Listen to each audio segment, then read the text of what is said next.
Pag tumawag kayo, mas mahaba ng 1 minuto. Tapos maya-maya, iba naman yung kausap nyo.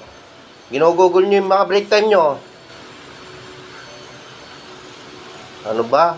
Hanggang umpisa lang talaga yung relasyon na masarap at maganda.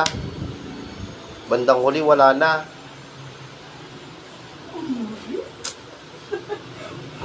Hugot. Yar. May sira. Pero kung pagkausap mo, katrabaho mo, kahit 1 oras, sige. Tela babad. May pinagano kaya. Ano ba kayo? Ano ba kayong mga babae? Ganun na lang ginagawa niyo sa amin.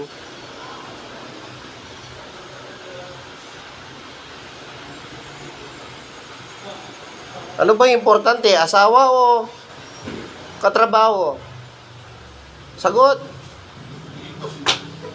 O, sagot ka daw. Sinong importante tatawagan? Eh, wala naman tatawagan, madam. Yung asawa ko nung nasa trabaho din. Ano ba kayo? Ganyan ba kayo mga babae?